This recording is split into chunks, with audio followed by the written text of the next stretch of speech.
Meeting to order for August 23rd. And Susie, will you lead us in the pledge? I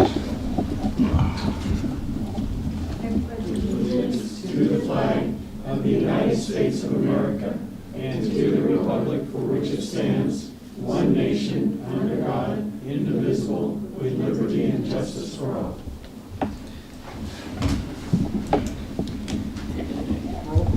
Yes. Councilmember Rodriguez. Present. Strong. Here. Weinstein. Here. Stransky. Yes. Mayor Gonzalez. Here. Public communication. The council welcomes participation in its meetings. Comments shall be limited to 3 minutes per person so that everyone may be given an opportunity to be heard.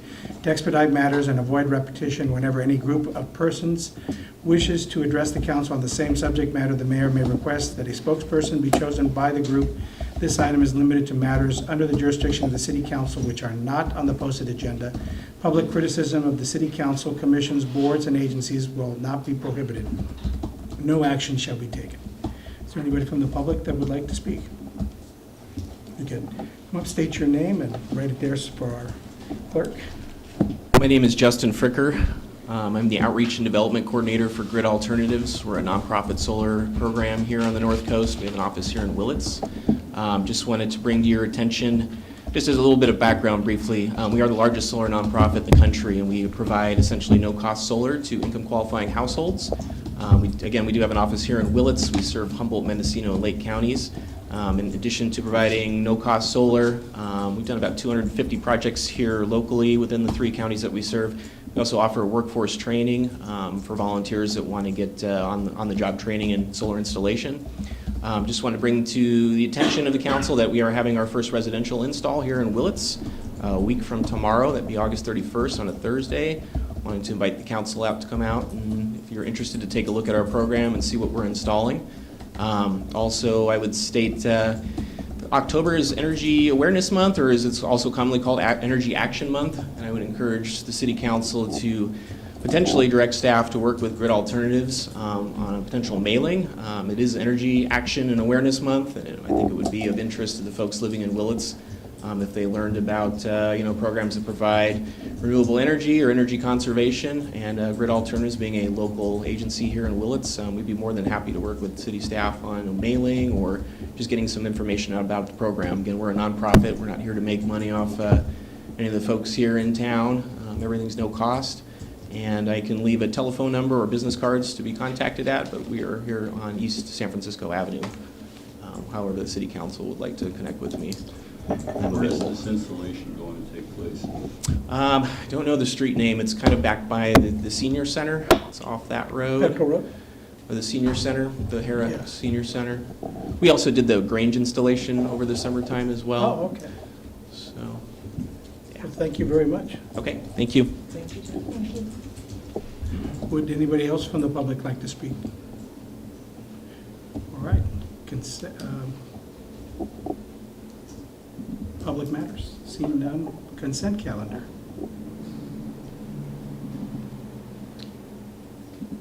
I'll move approval of the consent calendar. What's that? I'll move approval. Thank you. Do I have a second? I'll Yes. second. Oh, Larry, second. All those in favor? Aye. All right. And information reports. Alcohol license application, Sichuan, and water consumption revenue chart. Item 6, right to appeal. Persons who are dissatisfied with decisions of the City Council may have the right to review that decision by the court. The city has adopted section 1094.6 of the Code of Civil Procedure, which generally limits to 90 days the time within which the decisions of the city boards and agencies may be judicially challenged. Are we just skipping that? I heard you introduce it, but then I didn't hear any. Which one? The Informational reports. Oh, Is there going to be any type of I comment I don't think there- further information? No? Okay. No, nothing further. yeah, I just kind of mentioned it in case anybody wanted to chime in, but Just unusual. No, we usually don't talk about it. yeah. And commissions, agencies, I don't see anything there. We sit as the planning commission, but and successor agency, but Nothing is there. Item 8, city manager reports and recommendations.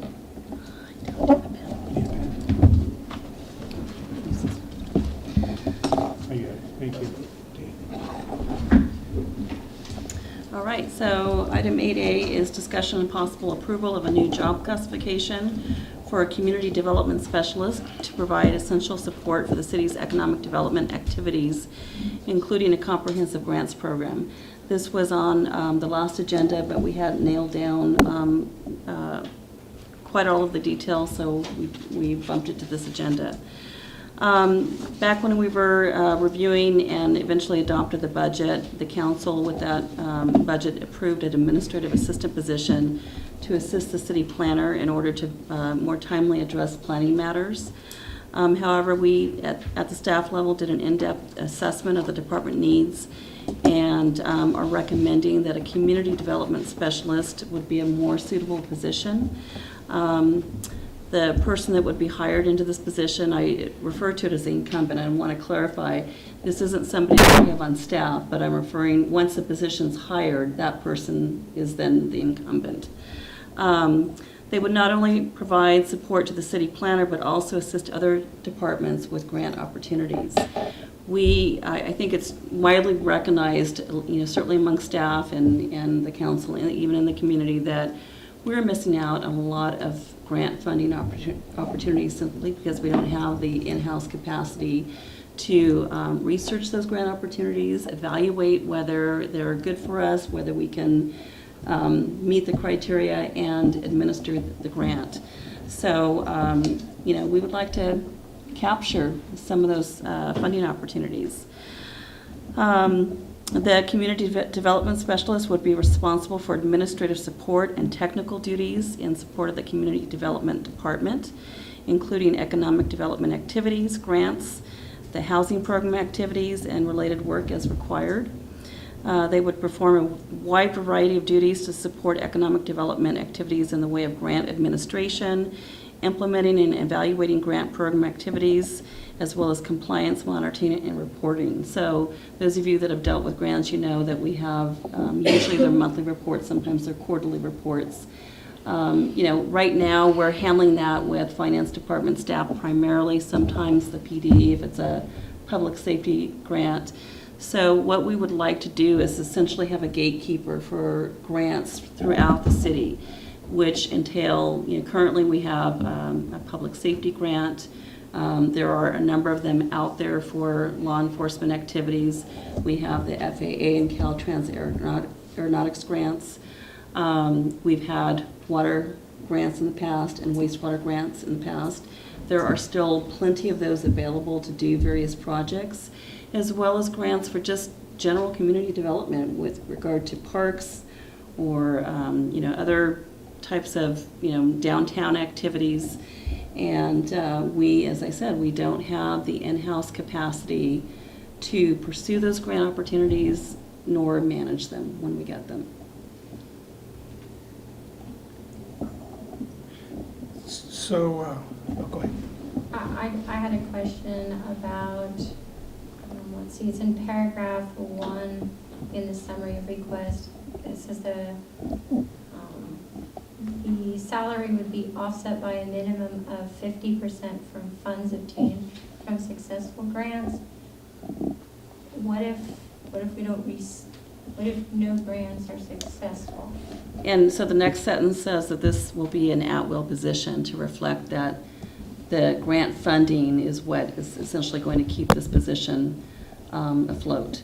So it would be an at-will position. And in the event that, and I think it's a very unlikely event that we would receive no grants out of these efforts, then we could eliminate that position. Do we have like a spelled out time frame for like an assessment of whether or not we're successful with this? Well, the reason I didn't put that in there is, there are such a bevy of grant opportunities out there for all different things, and they each have obviously different filing deadlines as well as different timelines associated with when the grant would be awarded. So for example, in 2015, We wrote and submitted the grant application, and we actually contracted out with a grant writer the grant, the application for the Sustainable Transportation Planning Grant, which we were ultimately awarded for the Main Street Corridor Enhancement Plan. And so it was about 6 months from the time that we submitted it before we were notified that we were going to be awarded that grant. That all happened within one fiscal year, but the grant funds weren't available for expenditures until the next fiscal year. That was a state, transportation grant. Those are usually much more rigorous than most grants. It could be a small grant through the community the community foundation. There are just all different levels with all kinds of timeframes associated. And so the first thing I would be looking for is for this person to establish a list of potential grant opportunities based on what our interests are, what our goals are. And so one of the most immediate needs is we have some major ADA improvements to make. And ideally, we would, apply for and be awarded a grant to pay for those improvements in part or in full. Otherwise, and these ADA improvements are things that we have to do. So the alternative is that they're going to come out of our general fund reserve. Okay. How often do the grants to a public agency include the administrative, which I'm assuming, the upfront work of the grant writer, to get compensated for that, as opposed to? Yeah.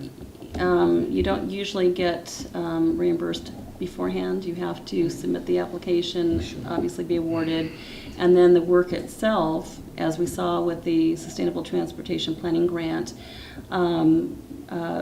we billed in, I don't remember if it was monthly or quarterly on that. I think it was monthly. Or we were billed monthly on that. And then so we got billed by the consultant, and then we turned around and submitted for reimbursement to the grantor. But our staff, which will include this new staff position, can be reimbursed in a successful grant. Yes. Yeah. Not all grants cover administrative costs, but a lot of them do. An example would be our FAA and Caltrans aeronautics grants cover about 10% administrative costs. And so just that one alone basically pays for our airport manager. We are going to be making a transition with our airport manager in the coming months, and so getting back to this concept of having a gatekeeper, I really would be looking to this person to manage the airport grants and the public safety grants and all of the other ones that come into play. We definitely need a grant writer, and so I'm in support. Go ahead, Ron.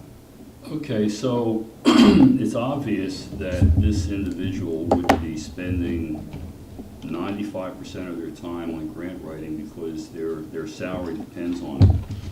And I don't know if anybody has done the math, but you're saying that half of their wages will be offset by the grants. That means that either it's going to come out of the 5% or 3% part of the grant itself, or else part of the grant is going to have to go towards this person, if it can be.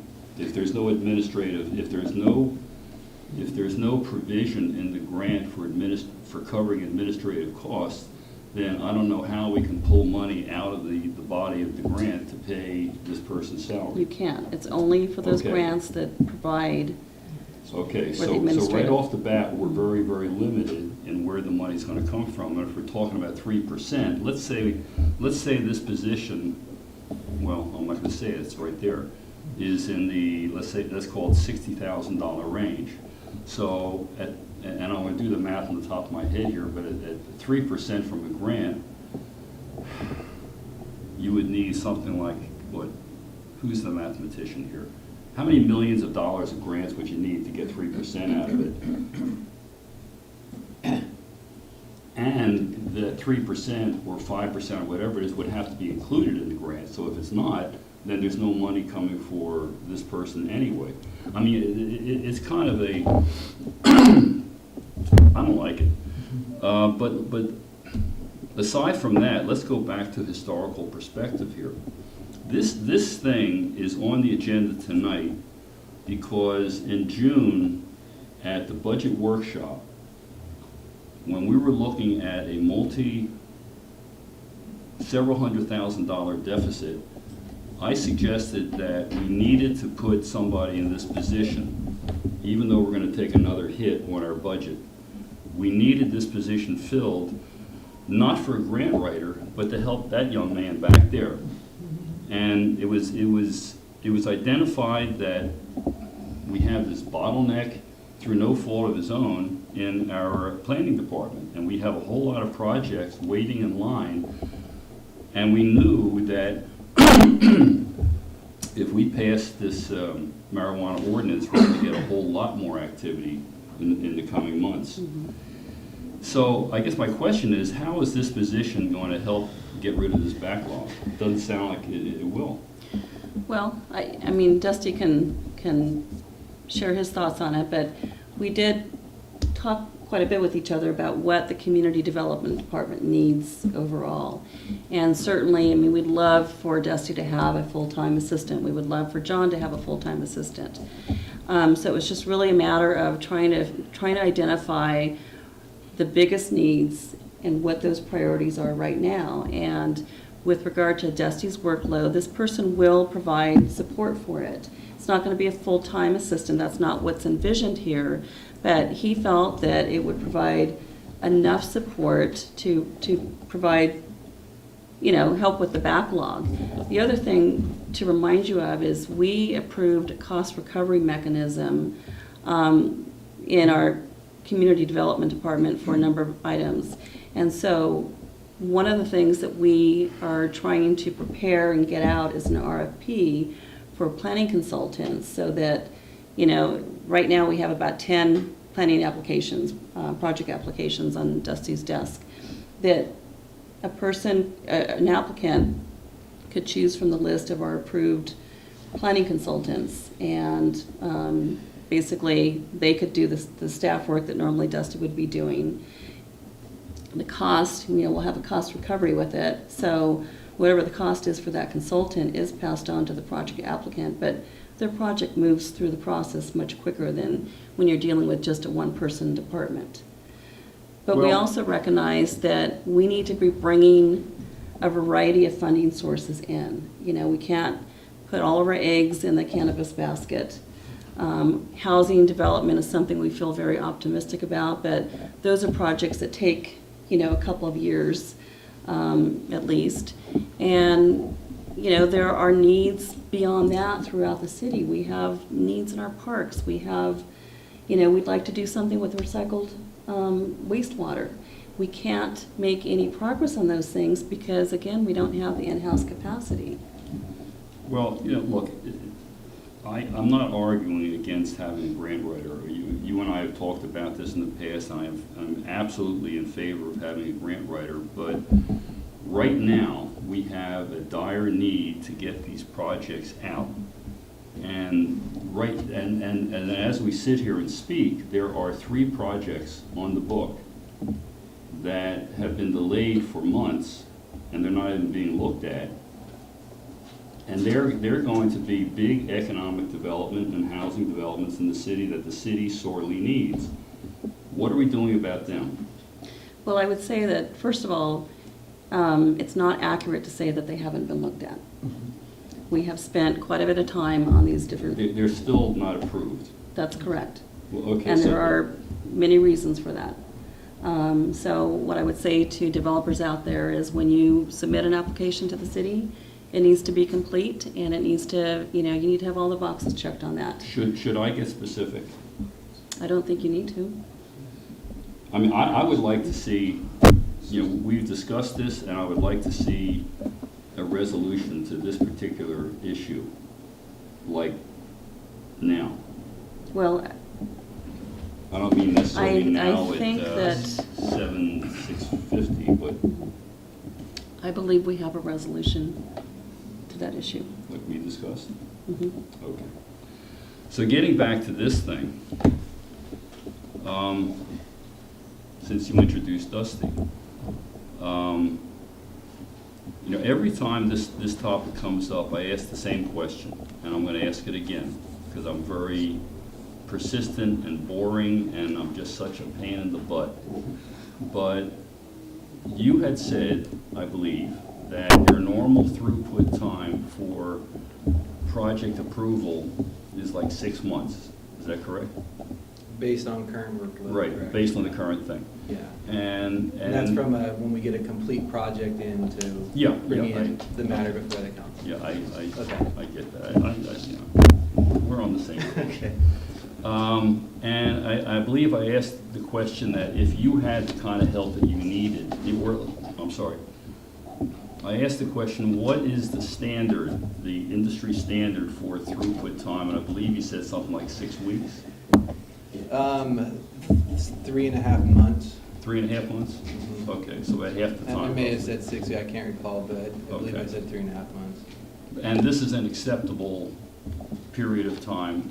Yeah, To do with that's an recognizing average. legal requirements and noticing requirements, and I don't think you would expect even at a fully staffed department to be able to process anything faster than that. And I'll also mention that 6 months is, in a lot of other jurisdictions, is quite quick relative to their Okay. timeframes based on Okay. their workload and staff capacity. Okay, but still, I'm sure you would agree that we have a lot of stuff that needs to be done in this town, that not just because it needs to be done, but because, you know, we need the economic development. We need that these developments would bring. So it's not just a matter of, you know, churning paper through as quickly as possible. It's a matter of, I don't want to call it survival, that's a little over the top, but, you know, it's a matter of importance, our economic importance, to get these projects going so we can see some results. So, you know, we're in agreement on that thing. So my question is, what is this position how is this position going to help you cut your throughput time in half? Yeah, well, certainly it'd be great if the person that came in was able to take on some of the simpler tasks within the department, maybe some administrative tasks. I think there'd be, depending on their success on the grant avenue, there may be limited time to directly assist the community development department or my planning tasks. But I think there would be an opportunity, and the person likely would be willing, and I think you see it in the job description, to include possibly taking on some of the more medial staff report writing tasks. There'd be some training involved, certainly, and I wouldn't expect them to be able to hit the ground running, but, you know, the hope would be that as time allows, they could help assist in that. But I wouldn't be comfortable throwing out a 6-month timeline goes down to X. Okay. You know, I don't know. I mean, you realize that in your remarks, you threw in a lot of conditional phrases, like if they're willing and hopefully and blah, blah, blah. That's not what I'm looking for here. I'm looking for an absolute certainty that if we hire somebody, it's going to help move the projects quicker through your department. Well- And you know, not leaving it up to hope.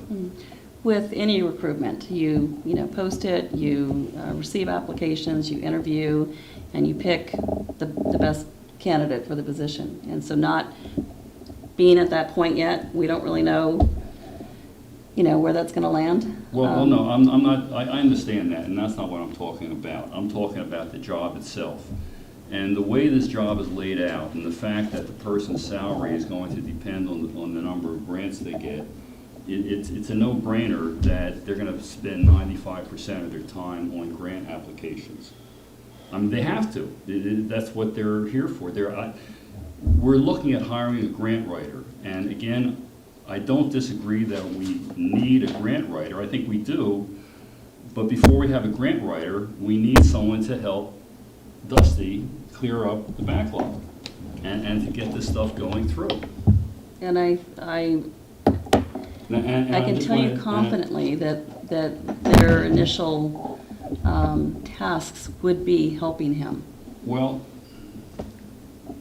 okay. I mean, I've worked with the Community Foundation for over 10 years. And the Community Foundation every year makes over $100,000 worth of grants. And the committee that I was on selected who gets the grants. So I'm a little familiar with how granting works. And with Community Foundation, it's very competitive. We had to eliminate excuse me. We had to eliminate 2/3 of the applicants. We didn't have enough money for it. So, you know, the applicants had a 1 in 3 chance of being successful. And, you know, we have our own experience here. With our groundwater system 2 years ago, the city council agreed that we were going to commit to a $2 million project to develop the Elias well, which was a wonderful, very important thing to do at the height of the drought. And we were assured, to the best of your ability, that we were going to get some pretty good grants to help pay for this thing. And for a while, the city of Willits was the poster child for what a city should do to deal with the drought. And as I recall, we were written up around the world. Is that correct? And you went to Sacramento, you talked to people, and everybody fell in love with the whole idea of what Willits was doing.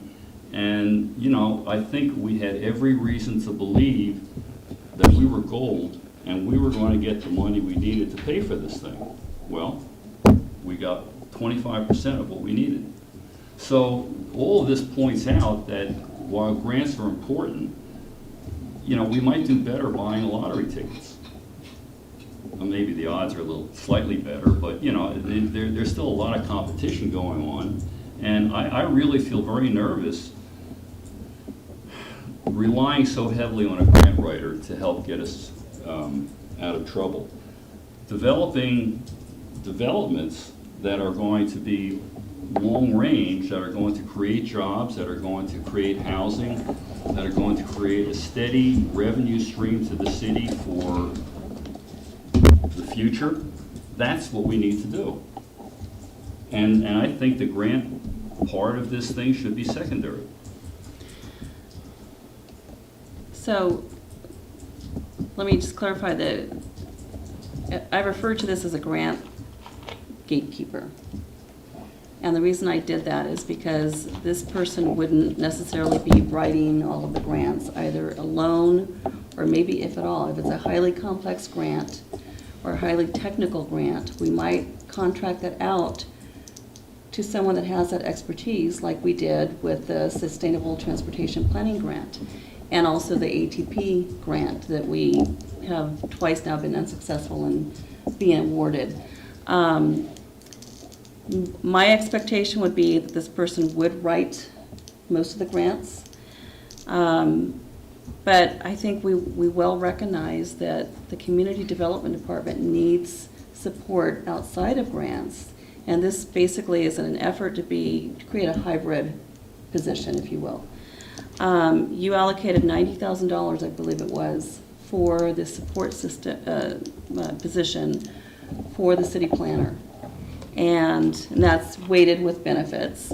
It doesn't have to be 50% offset by grants. You could make that a lesser amount if you feel more comfortable with that, so that the person coming into the position is clear that 60 or 75% of their time is going to be allocated to helping the city planner and 25% towards grants. I would feel a little more comfortable with that, basically in redefining or defining the job so that the majority of the time is helping the planning department, focusing on getting these projects through the door and out. And then whatever grants they can do, I mean, if you know, you can knock out a couple of grants a year, which could help.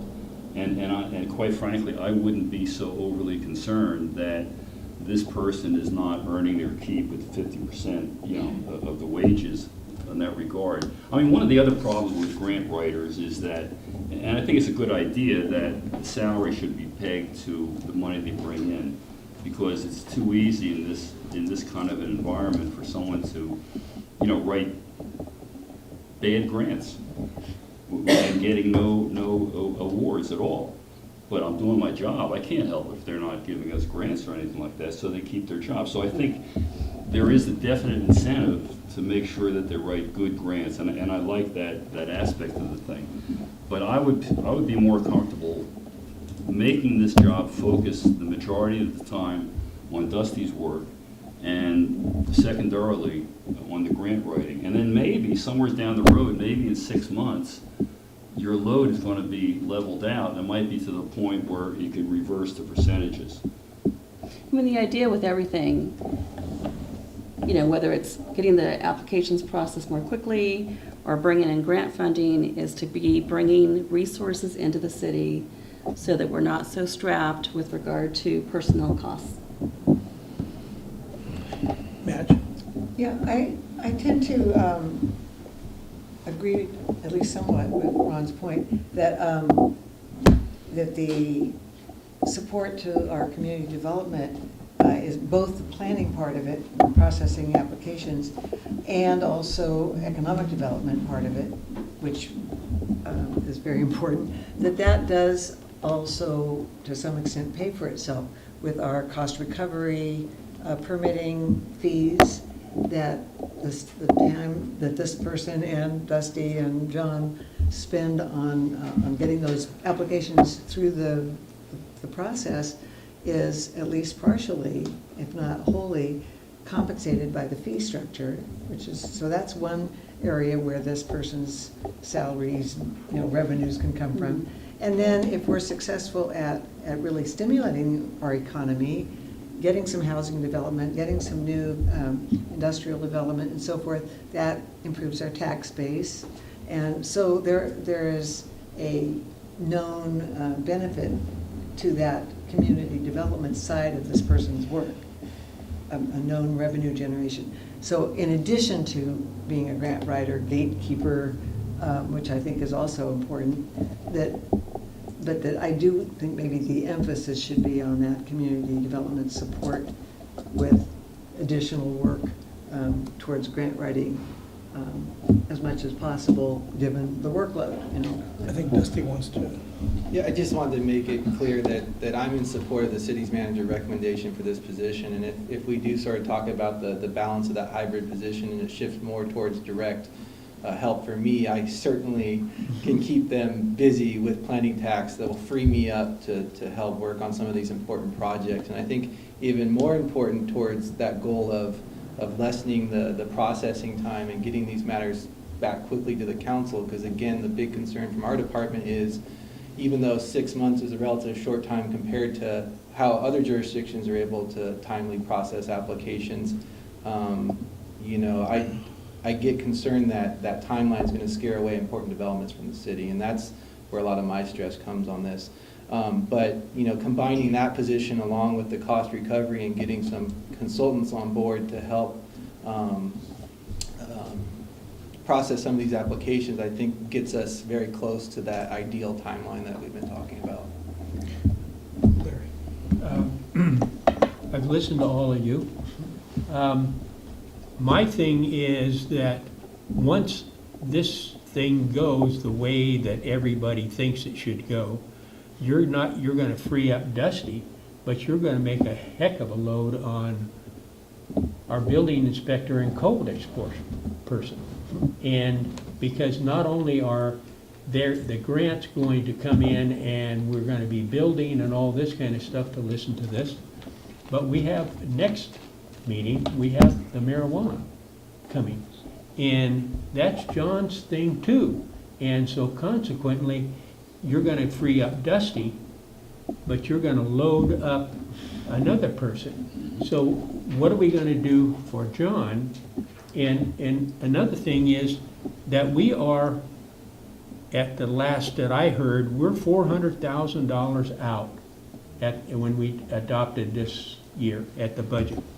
When we had last year, our last meeting we had, Susie came up with how much the gas and taxes went down, and they went down 100 and some thousand.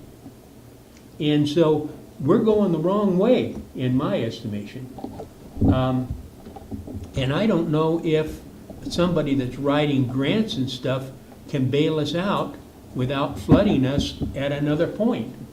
And so if we're finally going to do this and go with a grant writer, I want to have some kind of a time zone on it that if this thing is not working out, that we can just scratch it. I don't want to have, because in my years up here, what we've done is we've hired somebody and they just kind of get absorbed into the group and nothing more happens. I mean, you can't say, okay, this person is cutting yards and he's cut 4 times more yards than everybody else, and this is just an example. We have to have some kind of thing in order to say that this person is paying for what they're doing. And so I want to have some kind of a time limit on it if that's what we're going to do. And I'm not against it. I think that it's a good idea, but I'm not here forever. And I'm getting real tired of spending and not making the money. I'll be very truthful with you. Thank you. Sabrina. So I had mentioned in the beginning, I'd like a time frame. I'd like to see us write something in there that says 1 year. But I respectfully disagree with Ron in that I like the way that the recommendation is written. And the reason why is because I don't want somebody who does a little bit of everything but isn't good at anything. I want a grant writer that's going to come in here and write good grants. I don't want to focus all of the city's efforts on cannabis. Cannabis is here, we have to recognize it. It may or may not be a revenue stream, but grant writing is an opportunity for us to fix up our city streets, to fix up our parks. Everybody's asking us, what else is this city doing to bring in revenue? Well, if we don't have a good grant writer, we're not going to bring in revenue. So I really believe that we need a good quality person in this position. We have a cannabis issue. We know that it's going to cost us some money. We know that we have cost recovery. So whether it be a second person that works underneath Dusty and John that we hire to deal with cannabis, and it's all paid for strictly by cost recovery, fine, that's not going to affect our general budget. Or maybe we're using consultants. It's still not going to affect the general budget. And it seems like when we have these conversations, we start mixing things together when really we have a mechanism for collecting the cost of what's related to regulating those applications. And we have, like you said, we have lots of projects for community development, from housing projects to businesses that want to expand or new businesses that want to come to town that can't, because cannabis, the council has directed Dusty to work extensively on cannabis. And so we can't expect that you're not going to have a backlog when we gave you a huge workload to do, and now we want to know why you can't get other projects done. Well, we shouldn't have given you a big project without allocating somebody to help long ago. But I don't want to see this person to become primarily help for you, because I think it's just going to dilute. I want to see it the way it's written. Ron, and then I'd like to see something. Good, say something, already say something. Would you be in favor of, if this is what we're going to do, to put a time limit on to see how it's working out? Absolutely, I think that's very important. Adrian, what do you see as a time of next year's budget, or what? I mean, the selling point with this is that it's an at-will position, so Right. that we But as far as a measurement Yeah. timeframe, I would say a year. I mean, I think that obviously when we do next year's budget, this is something that we need to be looking at to see where are we at with it. it's working. Right. But I also think that that would be too soon to draw a firm conclusion. So we would be examining it in a year, but that at that point it may be looking like either there's hope, or maybe. Yeah. I mean, the very minimum I would expect is that this person, in pretty short order, in a couple months' time, is going to be identifying, have a whole list of grant opportunities that we're going to start having a discussion about. Which ones do we want to pursue to support our goals and projects? So, Is that a year from when they're hired or a year from now? A year from when they're hired, yeah. I guess I kind of agree a little bit with everybody in the sense that I also agree, Sabrina, I don't think that when I think of marijuana, I don't see this person as being the marijuana person, but because I think whether it's John or Dusty, when it comes to those projects down the road, cost recovery, et cetera, should get that. I do want to see some emphasis on other projects. And having written grants, I got to tell you, grants come in waves or what's out there. So you may have a period of time where, I applied and it seems like I was holed up in my office for 2 weeks, getting data, getting letters from congressmen, all the stuff I needed, and then hit the button send, because some grants are just a matter of applying for them. Some grants are a little more competitive and you have to do a little more work. And it's kind of like casting your fishing pole out there and you've got a bunch of lines out, but then there's a little bit of dead time in between. And in that dead time, I could see where that individual could also concentrate on other projects. Because, I agree that it's one of those where, hey, here's my list of grants, plus creating a list, because the biggest problem with grants is the reporting requirements. You might actually be in line to get some money, whether it's through kind of like Fort Bragg was successful in getting a lot of planning grants, a lot of transportation money. But then there's the reporting aspect of it. Somebody's got to do it. I noticed at the police department, I did some grants, but then I was the guy reporting. Now, obviously working with finance. I was kind of looking at this the more I thought about it, and this individual may have his or her hand in planning and may actually have to draw from finance. So whoever we get may have to have some grant experience or be open to that because they may be camped out in finance for part of this while they're getting data, et cetera. And then they may be out maybe with our water and sewer people doing research there, and then which might give them a good breadth of information when it comes to the whole city when they do apply for a grant, because, and I think community development's the right place for it. But like Larry and Sabrina, I agree, we looking at it from a budgetary standpoint, I think this person's gonna sing for their supper and we have to be able to evaluate it. But they may not necessarily sing for their supper out of getting the grants per se, may be helping push some of those other projects through that, because I think what's gonna help us out isn't marijuana, it's gonna be that development that comes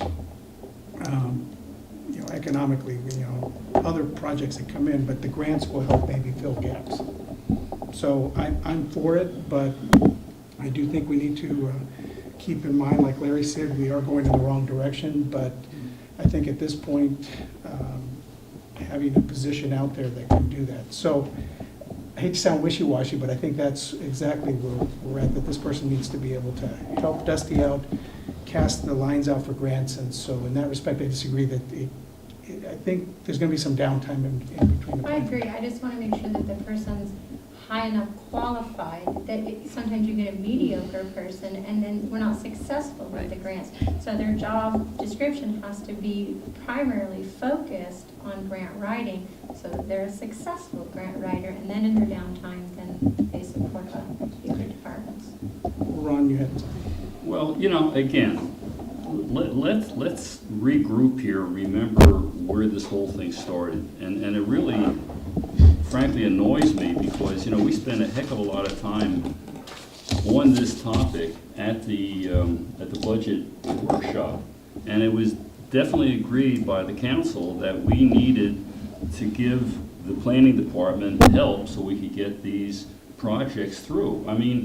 You talk to any real estate agent in town, you talk to any developer, you talk to any business person, and the biggest problem that they all face that's universal is it takes so long to get a project through City Hall.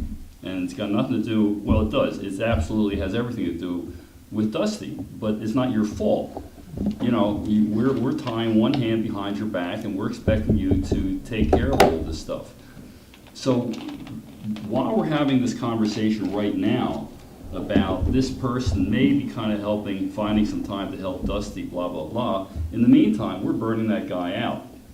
We're burning him out because we're making him work without any kind of help, and we have this backlog of jobs, and people are coming Sometimes they hit me, they hit some of you, and I know they sure as heck visit Dusty a lot, and they want to know where the heck is my project, and that's not fair to Dusty. So this whole thing started with the concept that we were going to get some help for planning to get these projects moving. That was it. The grant writing aspect of it came in later, and that's not a bad idea, but what I'm seeing is an eclipse. You know, the grant writing is eclipsing, you know, the core reason for why we're even looking at another person. And we're getting ourselves all turned around here. Let's focus.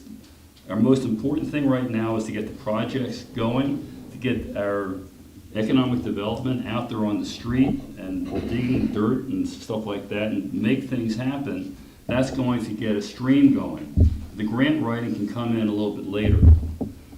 Now, the comment that you made before, I would be willing to support, and I think we've talked about this before we took a left turn here, I would be willing to support this position under one condition or two.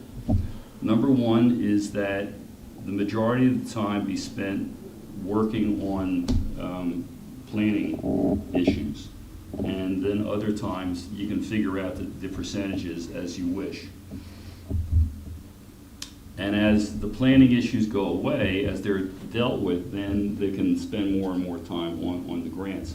The other condition is I would like to see a monthly report from the planning department that illustrates how long the projects take to work through the department before and after this person comes aboard. And I would expect to see an improvement. And again, it's not on you, it's to help you. You know, let's have a measure. You know, we talked about measuring this person's ability to write grants. Well, I'm going to measure their ability to lighten the workload. Well, Ron, and maybe Dusty as a department head would be managing this person, and I guess the one thing in a perfect world, if this is my project and it is airtight and ready to go, having sat in TAC meetings where honestly, some people come in with a consultant and they're ready to go, I mean, literally ready for us to start working on it as a council. And I've seen some people that bring in their half-done homework assignment and they say, here, aren't you gonna do this for me? And in which case, whether it was Alan before or Dusty now, you're like, wait a second, this is what you're gonna need. Yet I've seen some of those same individuals go around town and say, the city held me up, and you're like, I'm sorry, but you didn't get your homework Okay, done. I'm not talking about that. No, but I guess what I'm talking about is that we have to be clear that if 5 projects come in, and maybe as part of that measure, that they also say, hey, 5 complete projects came in, 5 partially complete projects came in, and we're working with those applicants to get them going in there, in that respect, No, because it's a different thing. That's not part of the issue. What I'm focusing on is a comment that you made that we're talking about the throughput time for completed applications. That's the only thing that I'm measuring. And the others, they're not even on the table because they're not ready for prime time yet. So that's, I'm not talking about these half-ass applications that come in. I'm talking about completed applications that I want to see an improvement going through the planning department with this person's help. And frankly, if I don't see the improvement, I'm going to want to get rid of this person or the position. Or I can't support something that's not going to give us the results that we need. I agree with that. I know. So, do we need to tweak the description, or do you think with what we have now in the direction? Well, you don't of council? have the job description in Yeah. front of you, and the job description actually is vague enough that under the direction of the community development director or city planner, they're going to direct the workload for this position. But you're going to set, you and staff is going to set the atmosphere, I guess. Yes, And based on what we've been talking about. yes, that's correct. Okay, and that's good enough. Yeah, and just to give you a glimpse, Dusty has about, I don't know, 10 or so applications that are pending on his desk. How many of those are not really ready for prime time because they still have to, the applicants still have to do some work? Yeah, I can't recall the exact number. It's something like close to 10 current planning Mhm. projects. We have more long-range planning Mhm. projects.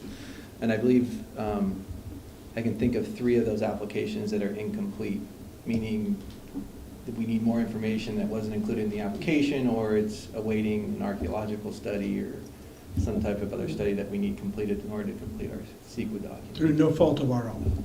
Through no fault of our own, Yeah. it's just legal Yeah. requirements to move forward with the project. And the other thing I wanted to mention is that there are a couple of those that are housing-related projects, and I'm directing our city planner to prioritize those housing-related because we are in desperate need of housing. Bless you, my child. Yes. Madge? I am very comfortable with our city manager and our city planning department being able to make determinations about, from week to week, month to month, how this person can best support our efforts, including, multitasking. They're going to do some grant stuff, they're going to do some support stuff. I wouldn't be comfortable with requiring a written report month by month from the planning department about the status of Why not? development application, because I think there's a lot of variables in there. And, like some applications may be mostly complete, but the part that isn't is, I don't want them to have some arbitrary numerical thing. This one's 80% and next month it's going to be 100%. And I just think, I don't want to make more work. I would be very comfortable with having, oral reports about how it's going and kind of looking at that on an ongoing basis. Are we improving our throughput time? Would you be okay with a quarterly report, a written report? Sure. No, that's not Well, I soon enough. just don't want to try to reduce to some kind of numerical standard, something that's really got a lot of variables going on, and how much staff time it takes to fill those gaps. I have been a planner, and I know that isn't always, you can't Well, always. and I think maybe I know where you're going, Ron. Dusty, is a monthly report on status of projects and your opinion on whether this person or this is helping or not, is that too much to ask? Kind of borrowing off of Madge's comments, there are a lot of variables, and so it may be that it's not going to be so black and white where I could just sort of throw something together in an hour, but I think there's an opportunity to put together a fairly simple report that would identify the number of projects that have come in, when the project became complete, and let you know when we were able to finish processing that project and essentially throw it back in the court of the applicant. I think there's going to be times where that's not going to provide a completely clear picture of the situation, and you start getting out of that black and white and then into the reality and the gray area of, well, this project came in, but it was waiting for these studies. And then when you start kind of providing that level of detail, it can become somewhat of a time-consuming task, but I'm happy to follow the direction of the council. I'm not looking Yeah. for a deep analysis. What Yeah. I'm looking for is a statement from you saying, yeah, with this person on board, we have been able to cut the throughput time by 20% or whatever. Maybe we can just agree with the best I can do with an hour's time every month or. Yeah, however yeah, long and it is. again, I don't need a detailed report, just kind of like an indication that this person is actually helping you out. Yeah, and maybe I can supplement with some verbal testimony Yeah. on the written And and then get there. thrown in there, since we're just, it's not going to be as specific, then also, I guess, how many grants or what grants we're pursuing. Because I think when Larry, you were on MCOG before, you had told us about, back when I was in the peanut gallery, that not all the project Fort Bragg was bringing in, et cetera, and a lot of them were grant funded. And honestly, I used to sit there and go, boy, I wish we had somebody working on grants to get us some of those projects. And so it'd be nice to know what's out there, and we're pursuing that, because that's part of the issue. I mean, Maybe I could assign that task to the new employee. yeah. Okay, so, Madge, I will move approval of the staff recommendation. I'll second. motion, a second. Any further discussion up here? If not, I'll ask for public comment. Anybody from the public would like to speak to this? Okay, back up here. All those in favor? Wait a minute. If, the way it's written, there is nothing in here that says that if it's not working out, that we can let them go. It's at will. as It's it at says. will, yes. You can always do that. Okay, okay. it's also- That doesn't do it for me, but okay, I Well, no, I mean, understand it. And we also have agreed upon, and if we want to put it into the Motion. motion, that at least 1 year from the person's hire date, we will review how We'll successful evaluate it's it? going, yeah, Well, and whether it's I'll successful. second that motion. well, Adrian, can you explain, I mean, we've talked about at will, and, you know, a lot of us kind of think we know what it means. Could you explain exactly what it means? It simply means that you serve at the pleasure of your employer. And how do you dismiss a person? What's the process if it comes to that? For an at-will employee, you would give notification that the contract is being terminated or separated. The timeline varies. For example, my contract calls for a 90-day notification, but generally for an at-will contract that is not the top, management position, 30 days is usually the standard. So usually when you think about dismissing an employee, you think about a paper trail that's required to build a case. Is this part of the process? No, not with at-will. It's with or without cause. You can terminate Okay. an at-will employee for no reason at all. But you remember, the way it's written is that the only one that can let anybody go as staff is the city manager. Yeah. No matter what we feel, the city manager is the only one that can let anybody go. Absolutely. Okay, I just want you to remember that, because that one's gonna keep coming up, okay? Okay. That's why we hire a good city manager that we control tightly. All right. So motion, a second, and. I seconded a sorry. motion amendment to include, Madge summarized Larry's concerns, and I seconded the motion amendment. What, Well, the So, 1 year. Kathy, do you have that down? I did. You want to- 100 from the hire date to evaluate the position. Okay. say that again? I didn't get that. We're going to add in a 1-year time frame from the hire date to evaluate the position. Okay. All right. All right. Well, we can do it before 1 year because it's an at-will, Yeah. so it's redundant. 1 year, Yeah. yeah. It's to ensure we have that discussion. Exactly. All right. And the 1 year would be time to evaluate the position anyway. Yeah. So, because a normal person would be on probation for a year, so it's perfect time. All right.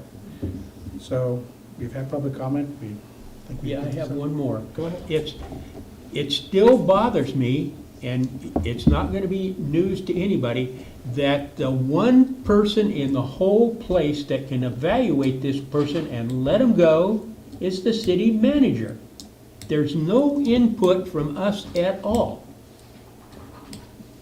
But why can't we give input? Well, you can give input to the city manager, but they don't have to take it. And I'm not talking about Adrian. We're gonna lose Adrian in a little while, and we're gonna have somebody else. And I'm just telling you that somewhere down the line, you people are gonna have to get your feet wet and get in there and start saying, this is not working. Well, I would You presume got a that, person out in the word.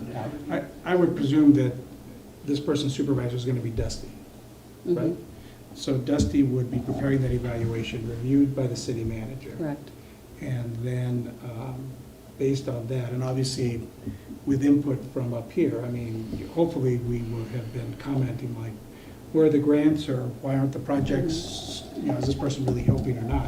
I would hope before it got to the point that it became so apparent to us that Dusty would be like, it's not working out with this individual. And there are a couple different mechanisms for council input.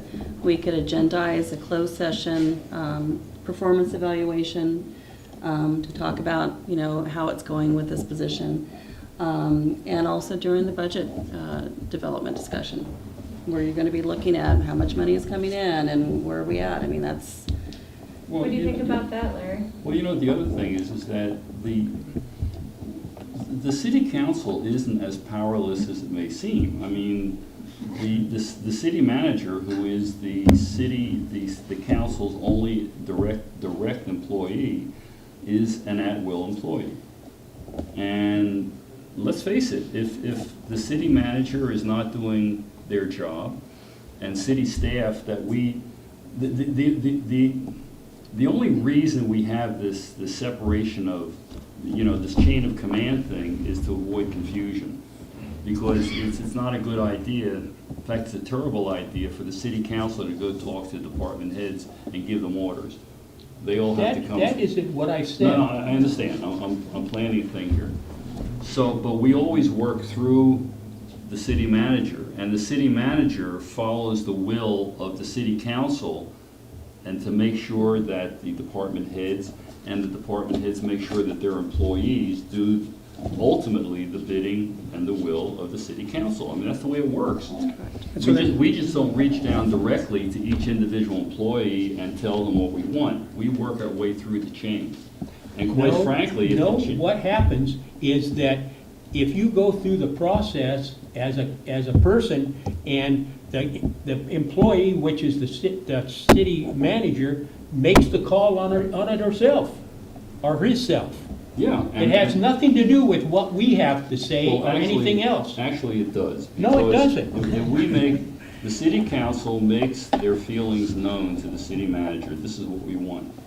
And if the city manager fails to carry out the wishes of the city council, then the city council gets to fire the city manager. It's as simple as that. So, you know what, you want to speak, why don't you come on up? I'll give you an opportunity.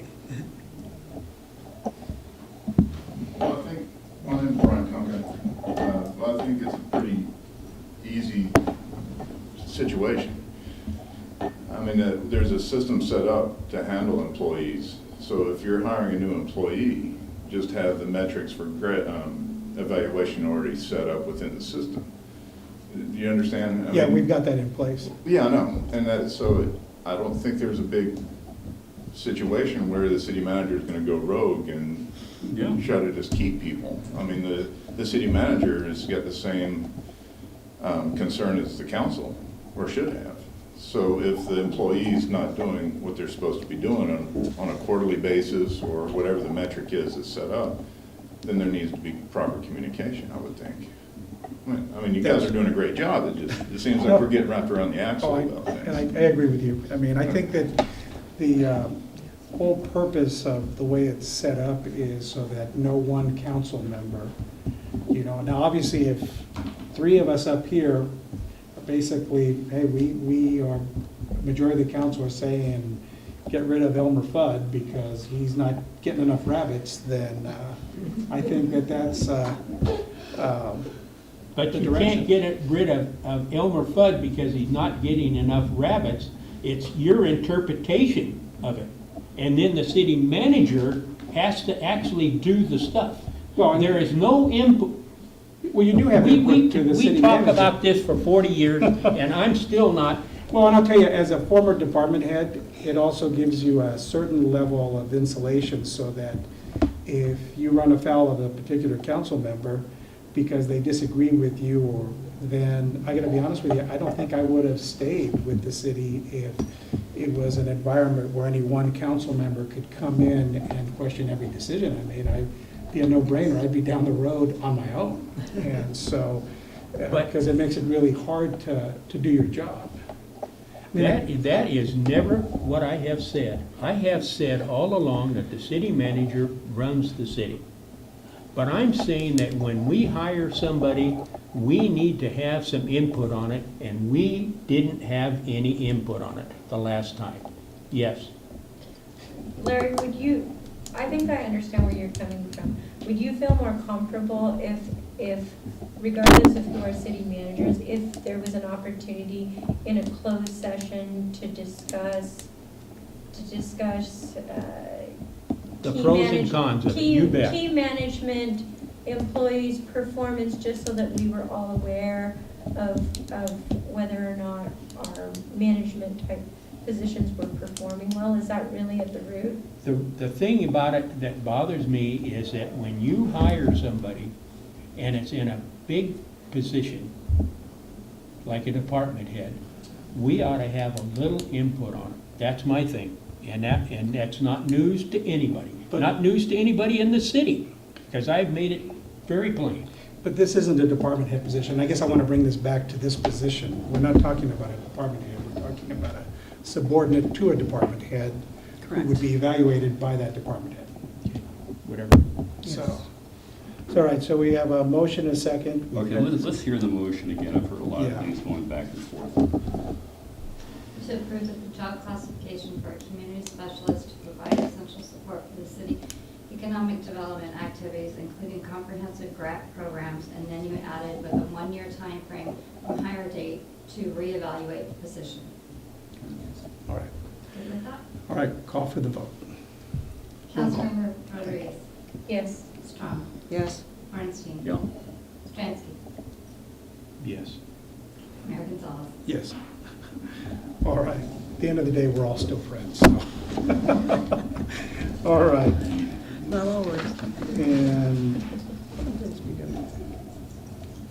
I guess we're item 8B, verbal reports. Just a couple of things. The Willits High School sidewalk project, I believe is still on target for completion next week. They're doing night work ever since school started on Monday or Tuesday? Yeah, I thought they were gonna complete night work at the end of this week. Did it get extended another week? No, they had originally told me when they needed to go to night work that it was going to be the 29th or thereabouts. Right.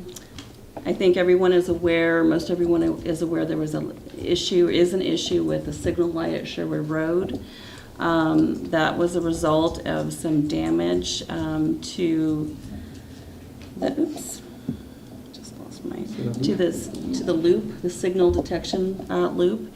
And so they had to, do an adjustment, and they weren't synchronizing the way that they wanted them to. They were kind of independent.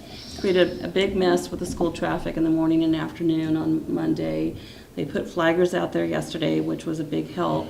But the flaggers were only out there during the morning and afternoon school traffic. And so we've requested that they, at all other times, have flashing red lights until they get that repaired, which is believed to be next Monday, that the contractor will be available for that. The Willits Center for the Arts, they have completed their exterior improvements. I don't know if you've all seen it. And I understand they've hired a new manager. I don't know who that person is, but it's good news that they were able to get. I've heard the name, it just slips in my mind, but she's been around. Yeah, that's what we've heard. Yeah. You can see that the city park across the street it's still a mess. They're undergrounding the electrical to the restroom. I'm working with PG&E on that, and the tree work is continuing. So that is, everything's good in both water and wastewater and at the PD. There was a press release that went out today from the PD about an attempted murder that occurred yesterday afternoon at the Highway 20 park. That's supposed to be still water. I have two questions for I you. have a question too. Number one, the change out of the street lights, that was supposed to have started like last month or something? We were originally told it was going to be in June, but they thought they might even be able to start it in late May. That obviously did not happen. I think it's at this point scheduled to start in the next couple of weeks.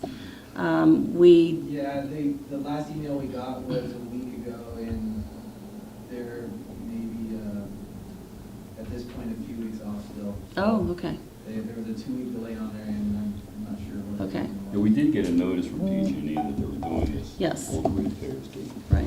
The other question, we had talked about this maybe a month or so ago about the Hale Creek Trail.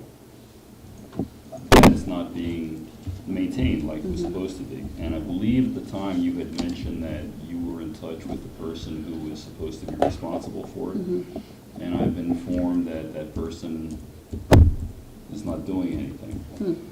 And what's happened is that the hospital or the foundation, one or the other, has a fund that pays for the Chamberlain Creek people to Right. come in, and they're willing to put the money to pay for this thing. All it needs is a phone call from this individual.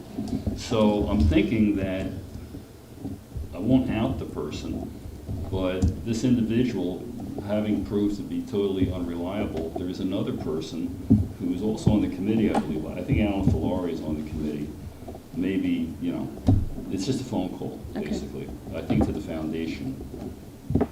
I will follow up on that. Thank you. I have two questions. One of them is our new authorization to be able to mix in the use of the Elias well water with the reservoir water. Is that already happening? And are they having success in reducing the cost and the effectiveness of our water supply by using the well in daytime and the reservoirs at night or whatever? I don't have an update on It's only that. been a couple of weeks. Right. Really. Just, I'd love to have that. Yeah, I'll- And this is a little off the wall, but I think it's been about a year since we approved the Mitchell-Burton proposal for the Remco. And one of the things that we were very concerned about was that they were going to move ahead and do something with that blighted piece of property. And that's the last I've heard about it. Is there something happening? Or you don't have to say now, but I'd like to know what's going on. I received some contact from them on an update in terms of what's going on over there. And it sounds like maybe they have something coming up in the works, and it would be appropriate to wait until they're ready to come forth with it. This is coming forward. There has been a general plan amendment rezone application submitted for that property earlier this week. Actually, I was just back there emailing the applicant to see if they're available next week to attend the TAC meeting, Technical Advisory Committee meeting, to discuss the project. So that was a very recent development on that. I don't know anything beyond that there's been a rezone general plan amendment submitted, but Okay. So probably there is some appropriate to movement share that. anyway. Yes. Okay. Yeah, there is work being done. Okay, thank you. Yeah. Anything else? No.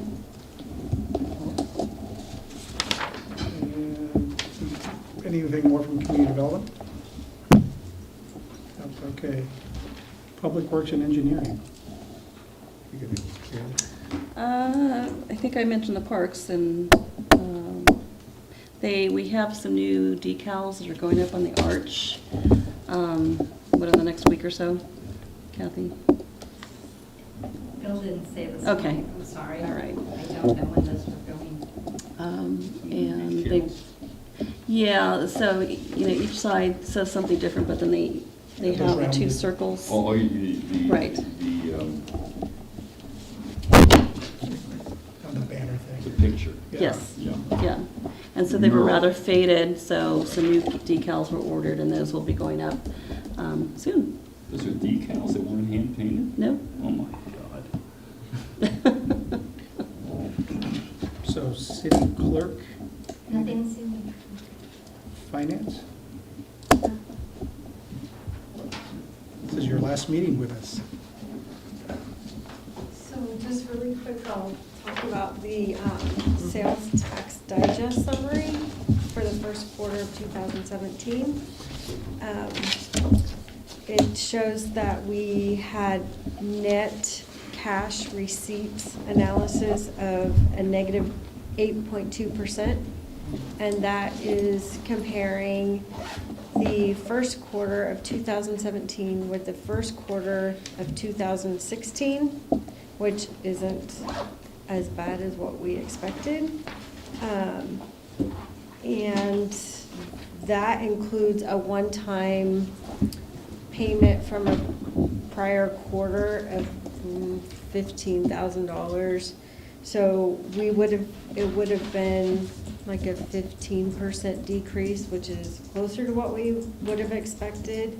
And then also, I gave you this little chart so that you can see the reason that it was only 15% was because the price of fuel was so much higher in that quarter in 2017 compared to 2016.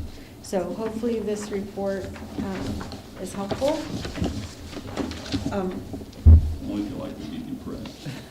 Well, I mean, it's good news, though. 8.2% is much better than, We were looking at 12% before, I think. but we thought it was gonna be, I mean, the first quarter after the bypass, we thought it was Well, gonna be like on the 25 back or page, you 30%. have percent change from April 2015 to March 2016, something like 12.7% on the last page. And I think that's what you had told us before. Yeah, that's kind of a strange one, because that one looks at a prior year, prior quarter. So this comes from Muni Services, who's our sales tax Oh, I'm consultant. sorry, yeah, that's 16, not 17. Yeah, so that's kind of that's a strange, But in comparison, this year is better than last year for the same period, it looks like. that's a different comparison. That's a strange comparison that they throw in there. But Good. it's one that they throw in. The biggest hit in our reduction of sales tax revenue is from the gas tax. Correct. And then we don't have from the sales report, because it's not sales tax, the transient occupancy tax. Do we have up-to-date information about how badly the bypass is hitting our motel tax? Or not? Does that come out quarterly? I don't know. It comes in quarterly.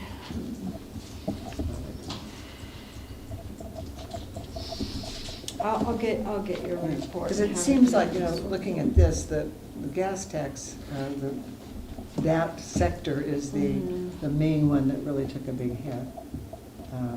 Definitely is. Business, okay.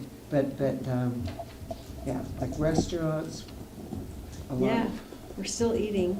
Yeah, it's not too bad, Well, they're all the fast food restaurants, though. Yeah. Anyway, just, What struck me was I seem to recall that the top 25 sales tax contributors. And as I recall, in previous reports, these top 25 accounted for something over 70%, 71, 72, maybe even 75% of the revenue, if my memory serves. And now it's down to 69.7, so it sounds like the mix is changing a little bit, that there's more maybe who are dropping out of the top 25 but still contributing more. I don't know, I mean, just, you know me, I like to analyze obscure information. I can't say, and there was also that prior period adjustment that I think was from an obscure Yeah. vendor that might be throwing things off. thank you. The Dripworks is added to the list, they weren't there before. Dripworks, they're new on the list. I thought that was kind of interesting. Maybe they're charging tax now. Susie, I just, since you're up here right now, I just wanted to acknowledge your service to the city. And I got to know you as a fellow department head and now as a council member, and I really appreciate your concise reports. Sometimes you don't bring us the best of news, but that's, we don't kill the messenger, and I want to wish you luck in your new position with the city of Cloverdale, and thank you. Yeah, this is goodbye, because this is the last public thing here. Yeah, I really appreciate you. Since you've been on board here, I've really enjoyed working with you. Your reports are great, good information. I mean, you're smart, you bring the information we need, you translate it to English so we dummies can understand it. And I really, really enjoyed having you with us. And good luck to you in the future. Thank you, it's been my privilege. Thank you. Good job. Right, human resources, everything? Legal? Nothing to see. Okay.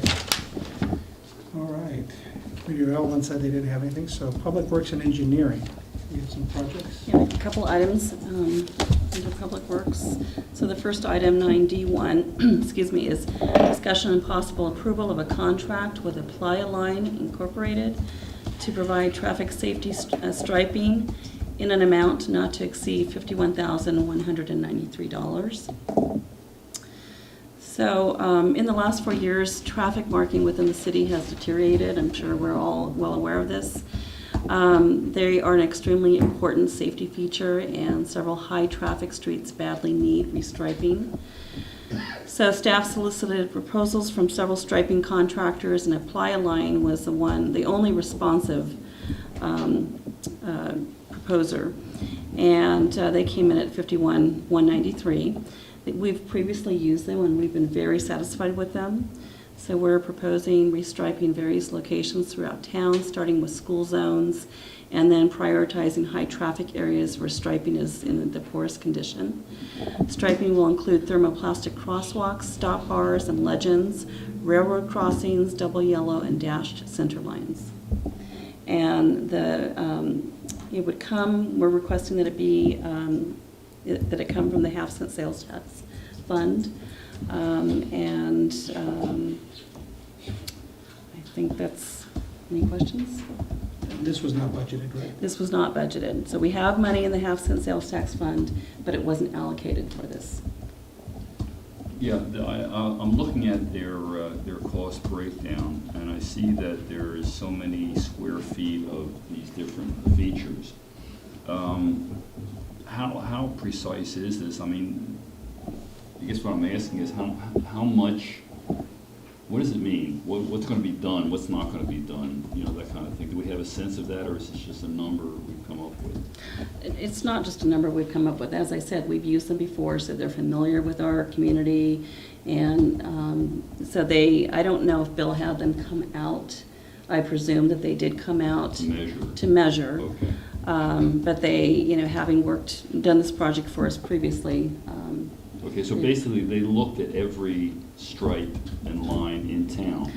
I don't know that they looked at every stripe and line in town. I know that Bill gave them the list of, priorities. And Okay. so between the contractor and our public works supervisor, they came up with this list of, what needed to be done and how much it would cost. I noticed a couple of weeks ago there was somebody doing the striping on Bechtel Road, on the north end of Bechtel Road. And do you remember? I don't. It was the stop thing. Oh, that would have been Caltrans. Caltrans. That was Caltrans, Mhm. okay. And they have their own thermoplastic Right. installers. We don't have that capability. Right. I'll move approval of the staff recommendation. Second? Do I have further discussion? Anybody from the public would like to weigh in on this? Okay. Call I'm for sorry, it. second? Ron? Thank you. Yeah. Councilmember Rodriguez? Yes. Strong? Yes? Ornstein? Yes. Stransky? No. Mayor Gonzalez? Yes. All right, item D2.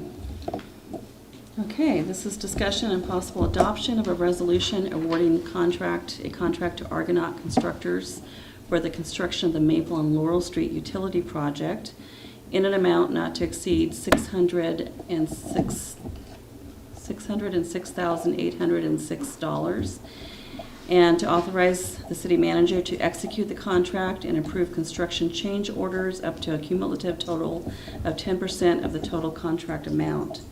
So at the council meeting on June 28th, the council accepted the design of the Maple and Laurel Streets utility project and authorized staff to enter into the public bidding process. The project was advertised for 4 weeks, and on August 15th, the bids were publicly opened. And we received 2 bids, one from Argonaut Constructors for the amount that I previously mentioned, and the other from Greg Simpson Trucking for $618,450. Staff performed a complete evaluation of all the bids received and concluded that Argonaut Constructors is the lowest responsible bidder.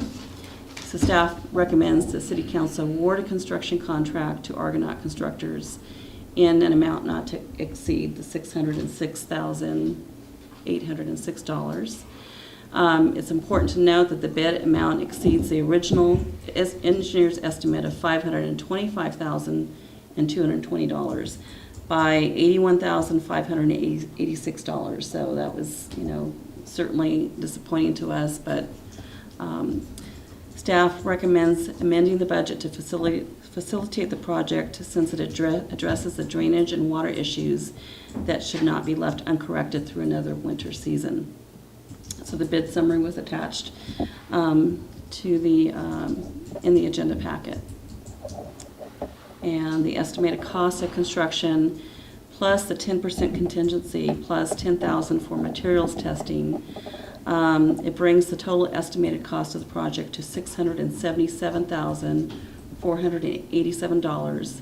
Of that total, $601,137 is for transportation improvements, $71,550 is for water, $4,800 is for sewer.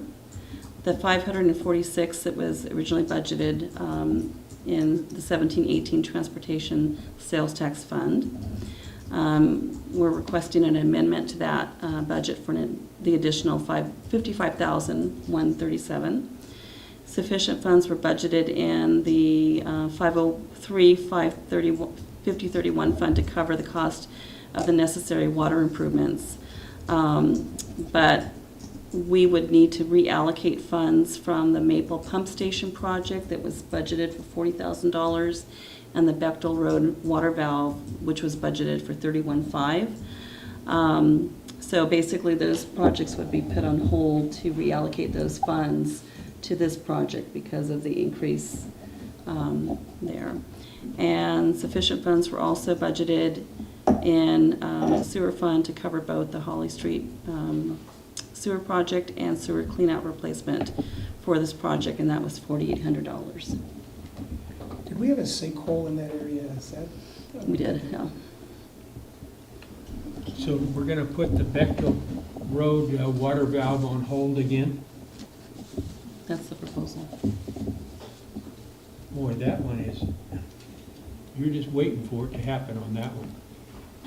That really needs to be taken care of. I hate to see that one go away. They've left the valve on because it's tenuous. If they turned it off, that's when they don't know if it would come back on again, so they've just left it on. What I would find very helpful, Well, Ron. oh, sorry. Yeah, she raised her hand first. Okay. Well, I think actually Sabrina was first. Okay, I just looked over, saw Madge raising her hand. That's all right. I just had a quick question about the 55,000 as you were going through those numbers. When you came to the end and you talked about the two projects that are on hold, was that reflective of the 55? That was reflective of the additional, the overage from the engineer's estimate. So the responsive bidder came in at 81,000 over the engineer's estimate. So that was the explanation for a portion Yes. of it? Okay, thank you. My question was, is it on all of these contracts that we get authorized, that the 10%, because it seems like, that's right there is over $60,000, which is a really big chunk of money.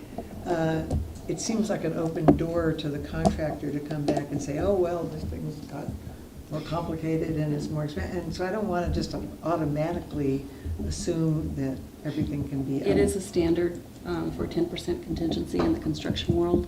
Yeah. What we find is some of our contractors are really good about bringing the project in at the budgeted amounts, and we sometimes experience contractors that we get change order after change order, and so that also weighs into the evaluation of the proposals. So in this case, are we fairly comfortable that the bid amount as opposed to the bid amount plus 10% is what it's likely to cost, or? Well, I we don't mean, know? we're as comfortable as we can be. Sometimes you don't know what's going to happen out in the field. And so that's why they have that contingency there. But change orders aren't always automatically approved anyway. I mean, they're always reviewed by staff.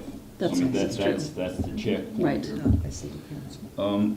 What I would find to be very helpful in the future on these projects, especially the ones that where we have to move money around or the money hasn't been fully budgeted or something like that, is if we can get the one page from the budget that this affects, so we can see what's actually, because what happens, and we do this all the time, we get these projects and we approve this, we approve that, and then at the end of the year, we get this sudden shock, like, oh my God, we went, $1 million over, and we did it by pieces. So it'd be nice for us to see that as we go along. And along the lines of like what Larry says, so 6 months from now, that valve blows up and now we're committed, then we kind of knew where we robbed Peter to pay Paul. And in this case, if they don't need to have change orders and they stay with their original budgeted amount, or the bid amount, then we might be able to go ahead and fund those other projects. So priority-wise, would we be looking at the valve first or the pump station? I think probably the valve, and talking with staff, that sounds like that would be the priority over the two. I think that seems to be the will of it. What would the completion date be on this project?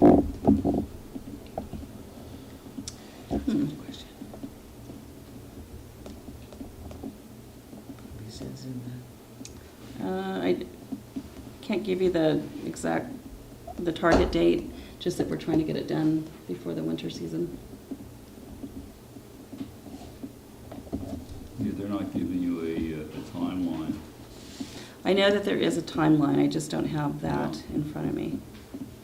So do we have a, I'm trying to think of the name of the person that oversees the project, or is it Jeremy on our end that Yes, would oversee this? yes.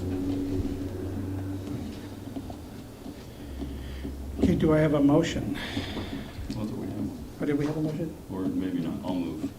Do I have a second? second. Any further discussion? No, just that I'm concerned with Larry's comment. About the, Yeah, we need to keep brainstorming other solutions to that problem. Well, I guess on that, what is the significance of that valve? What, It's the whole thing, when the water comes down, from, that's a valve that turns, you can turn the rest of the city off if you have trouble up the road. so, And this one doesn't always work. so if something happens downstream of that valve in the city somewhere, we have a leak or whatever, you're saying that we don't have the ability to shut off the water to Very repair the possible. leak? or it sounds like it does, but there's a likelihood it could get stuck or something, Right. right? And so they just leave it on as opposed to turn it off. It sounds like we need a whole lot of more valves anyway, just for redundancy.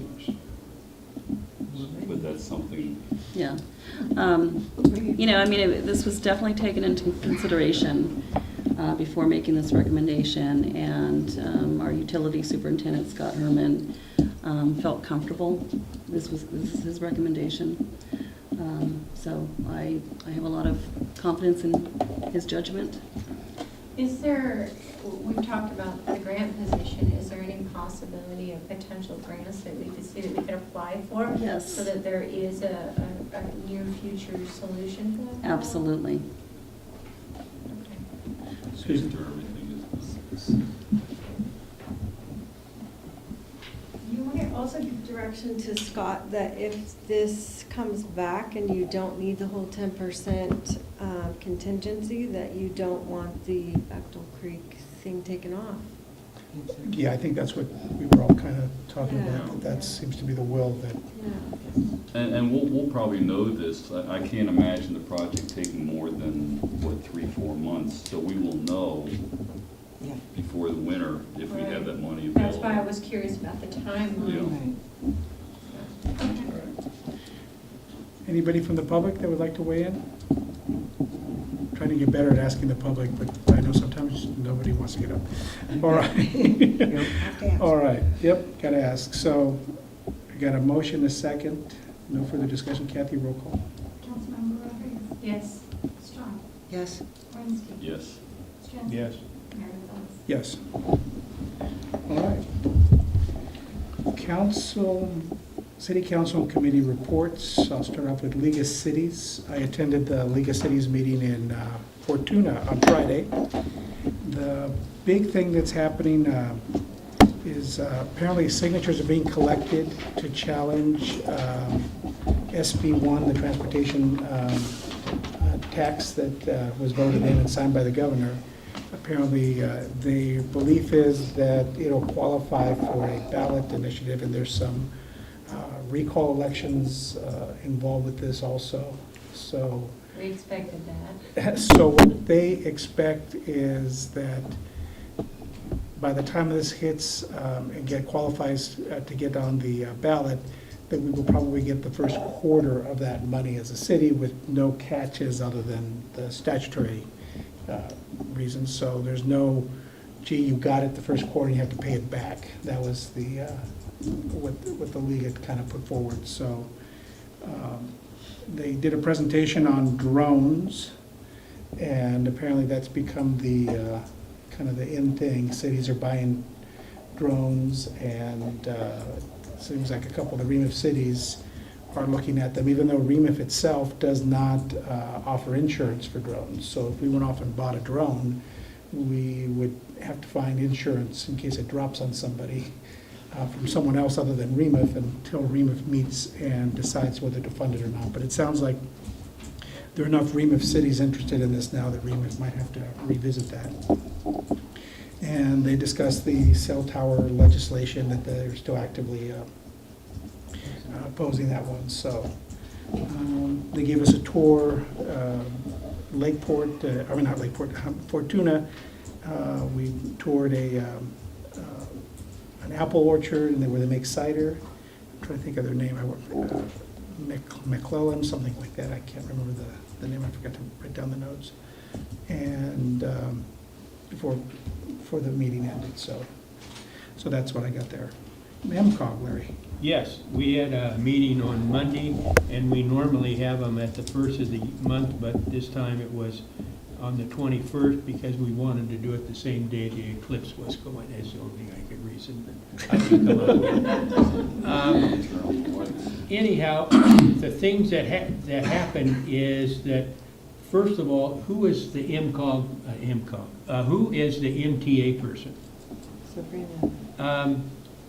I want to know that from everybody's point of view, that they got all of the money, there was an excess of money from Mendocino County, $300 and some million, $100,000, $380 million, and they got it to keep track of the vehicles and the people that, the ride share, the people that were on the thing and on the bus, and ours is so obsolete that we had to spend all of the money for the MTA to have all of this new equipment. And we did vote to take, as a group and all the cities, we did vote to approve that. Thank you. And well, we'll see. Is kind of thing that I look at. The next thing that we did is we approved to have matching funds for the Branscombe Road multi-use bridge, which is a pedestrian and car. And this has been on I've been on the MCOG for 10 or 12 years, and this has come up every year that we've had funding, and it's never been approved. I mean, the state just never has approved it, and I don't understand it, but we put it back on the docket to do that. The stoplight in Ukiah between the county and the city, there's two stoplights that aren't in sync, and so you have green going one way and going, they're not in, where two of them are green at the same time, I'll put it that way, so that you can just go all the way through. And so they're gonna do that, and then we are going to go with a transportation agency, which is from Northern California, and as a group of people from Northern California, as a whole group, all the different counties and stuff, to combat the big cities in Southern California. And will give us a little better bite on it. Actually, the MTA, it's called a route match software hardware system, and that's what it's called. And it's supposed to be a dandy thing, and when it gets installed, I'd like to really ride it to make sure that how neat it really is. Thank you, and that's all we have to report. Thank you very much. EDFC. EDFC's next meeting is on September 14th in Ukiah. AMSWA.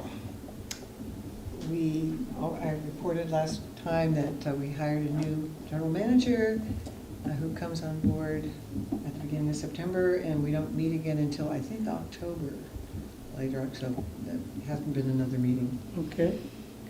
MTA. MTA, I'm very happy to hear that Route Match was approved. MTA has a very ancient system. They're doing everything by hand. Not only will this make the management easier for MTA, but it's going to significantly improve the rider's experience, because now you'll be able to use your cell phone and you'll get real-time data as to when the bus will arrive at the stop.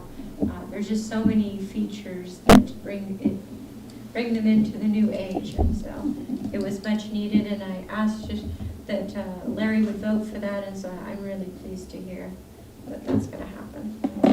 But there has not been a meeting since we last met. LAVCO, I think I reported at our last meeting that we met earlier. And next meeting is until September, the week after Labor Day. So, Finance Committee, we're meeting tomorrow. Water and Wastewater Systems Committee.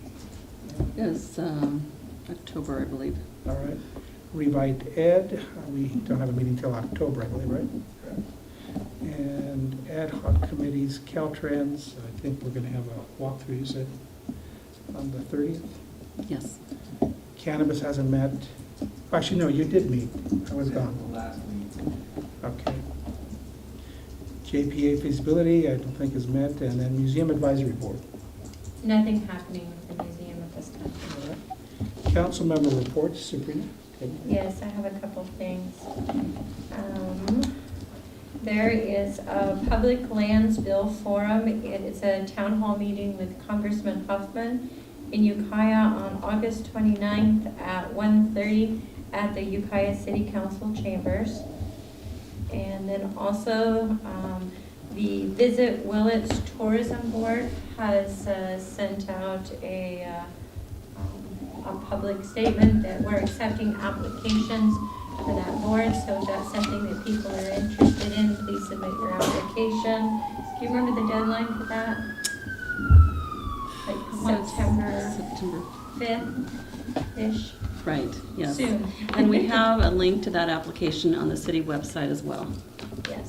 And this can be anybody?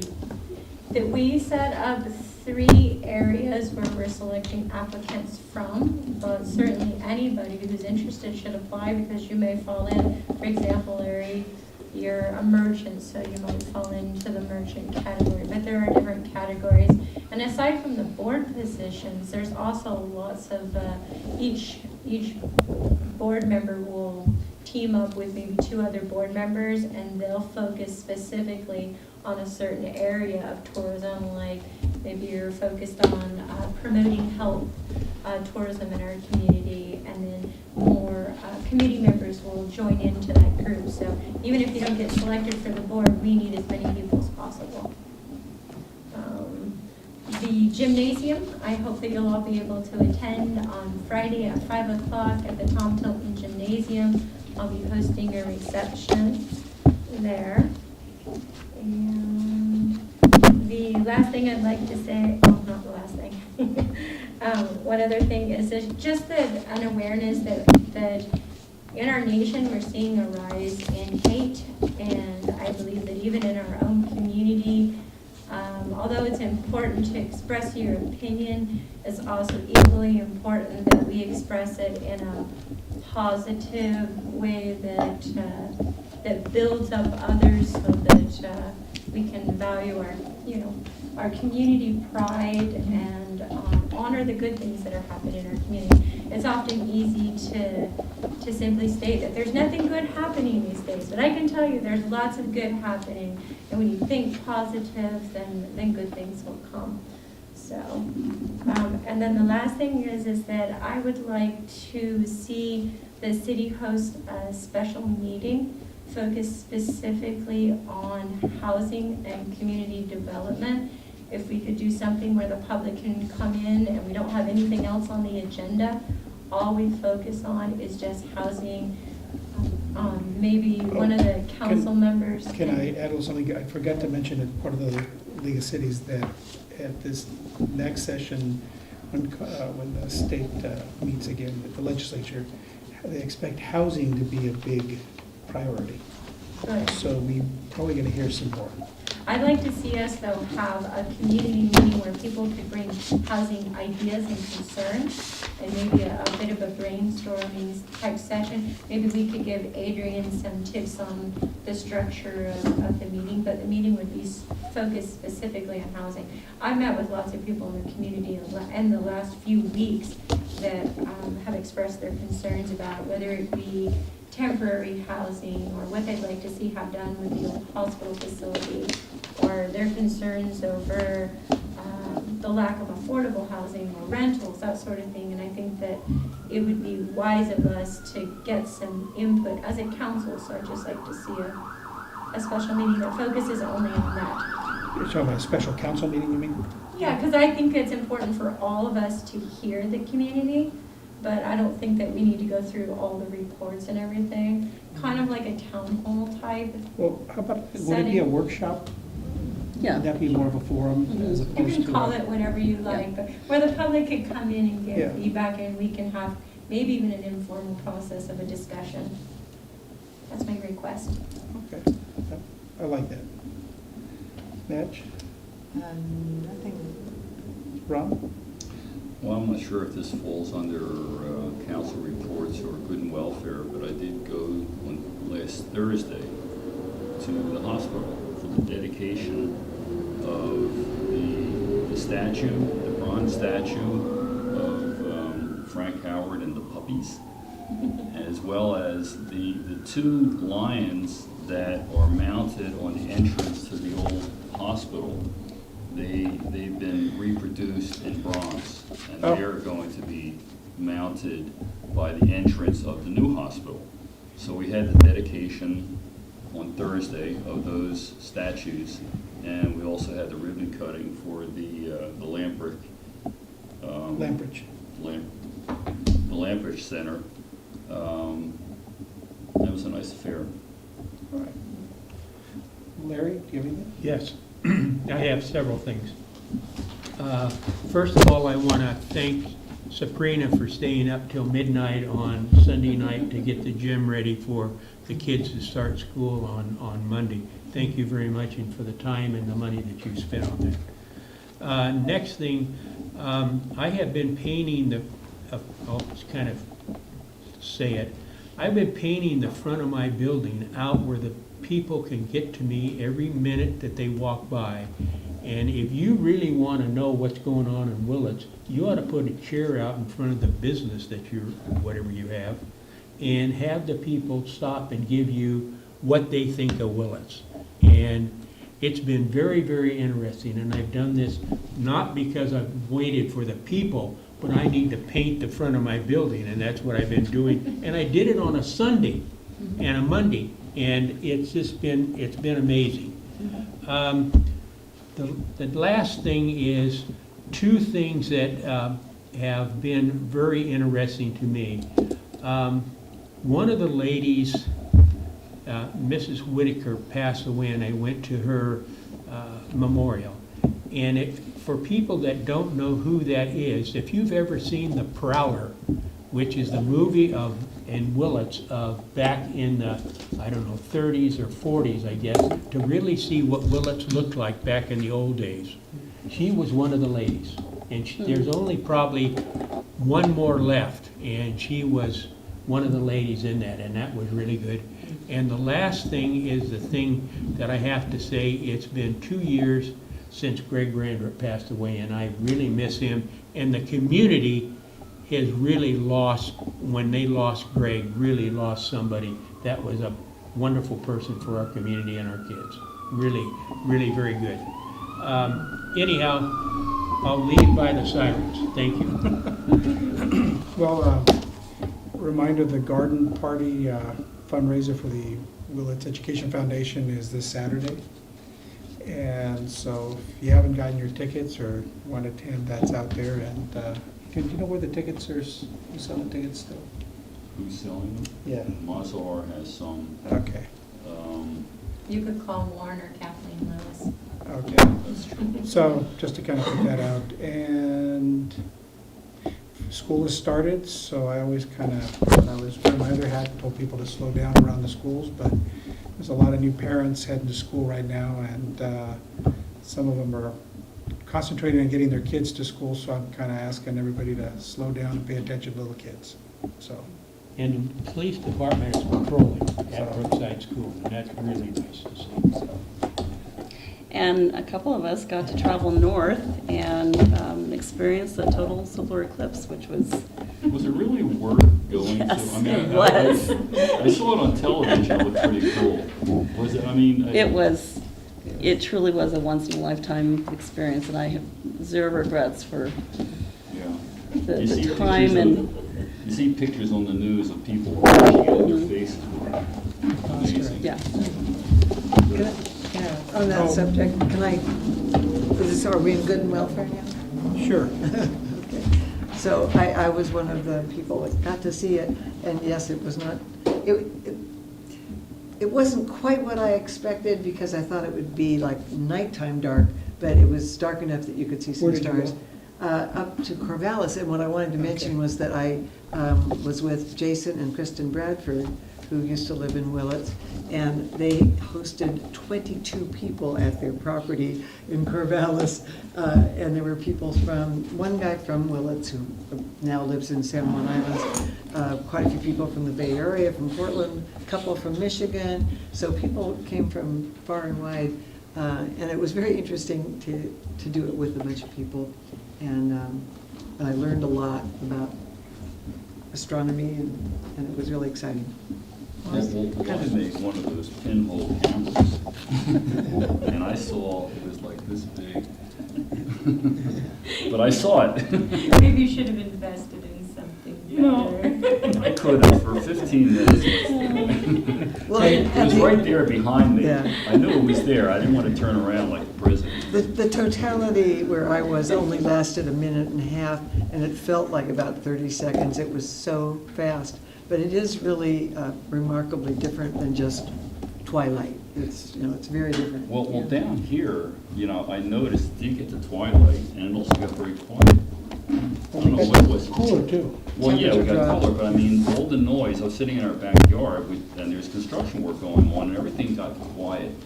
And it was the weirdest thing. It's like the world paused. It was neat. The birds quit flying. Yeah, I think In our they were. area, Yeah, put it yeah, that yeah. way. Yeah. It was kind of cool. But So- I'll wait for the next one. Any other good and welfare? All right, and we have a closed session conference with legal counsel pursuant to Government Code Section 54, 956.9B, anticipated litigation. If we have anything to report out, we'll report